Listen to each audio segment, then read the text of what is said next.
Hello class, I'm going to be your teacher for today and sending you through a quick mini lesson. Just a bit of background on myself. I'm a wellness and exercise science student at Rhode Island College.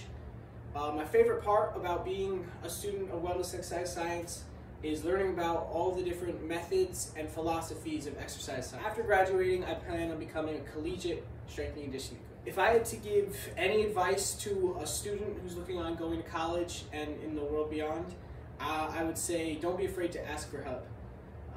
In pretty much any situation, odds are if you need help, somebody else does too, and it never hurts to reach out and ask. Speaking up and looking for help or guidance from a peer, mentor, or family member can always be helpful. We're going to start today off with a quick game. It's called What Time Is It, Mr. Fox? And it is played. We're going to have all of you but one line up on one side of the gymnasium. The one person who's Mr. Fox is going to stand in the middle, facing away from the other students.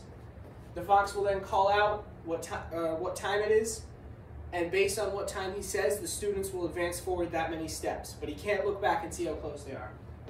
When Mr. Fox says midnight, all of the students are going to run across and try to reach the other side of the gymnasium, while I, the fox, will try to tag you.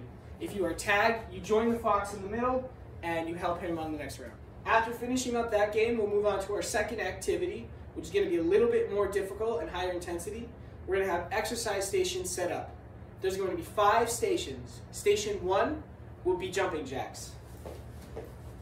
Remember to keep your head up. You're going to bring your toes out about wider than shoulder width, reaching your arms up, hop in the air, and then snap back to your next stretch is going to be high knees. For high knees, we're going to place our hands approximately chest or stomach height, right out in front of us, and you're going to kick one leg up at a time towards your knee.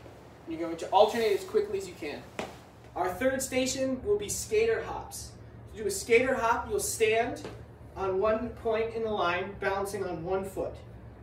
You're going to get your balance, hop over to the opposite foot, and regain your balance before jumping again. Remember to slowly absorb your jump by bending your knee and sinking into it, and fully regain your balance before making your next jump. The next station will be mountain climbing. To do a mountain climber, you're going to go into a downward dog position with your hands planted firmly and begin to quick and alternate your feet in place. The last station is the most difficult, and that's burpees. To do a burpee, you're going to from standing position, drop into a push-up position. Then you're going to hop your feet back in between your hands and jump up. And that's one. If any of these activities are too challenging, you have the option to power walk for that round or jog across the gym and back. After we're done with our cardio activities, we're going to move on to stretching. Stretching is really important because flexibility is a major part of sports and injury prevention. If you don't stay flexible, you're much more likely to get injured while running, playing basketball, or just walking around. Stretch, working on our hamstrings, quads, back, and shoulders. So the first thing we're going to start with is a toe touch. We're going to do one leg at a time, bringing one leg straight out in front of you, making sure there's no bend in your knee, and bending down towards your foot. We're going to hold each side for 30 seconds. Next activity will be downward dog. For downward dog, we're going to go into a push-up position with our arms shoulder width apart. We're then going to slide back up, lifting your hips into the air, keeping your arms straight, weight evenly balanced over your hands. 30 seconds. Third stretch will be a quad stretch. You're going to have to balance on one foot. It helps to reach an arm out to the side and look at one point. Bring your other foot up behind you and hold on to your ankle. We're going to hold 30 seconds on each side. Next up will be a nice easy shoulder stretch. We'll reach one arm across our body, bring our other arm under it to trap it in.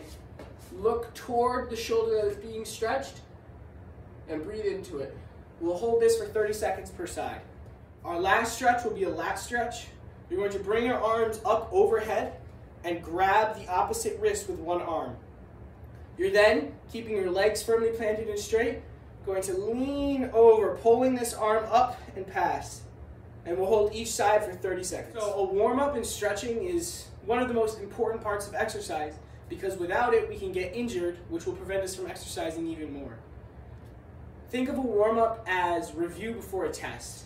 if you don't review your information before you take a test, you'll be more likely to forget information and then maybe fail the test. If you don't warm up before you exercise, you'll be more likely to forget how to properly do a movement and maybe even injure yourself.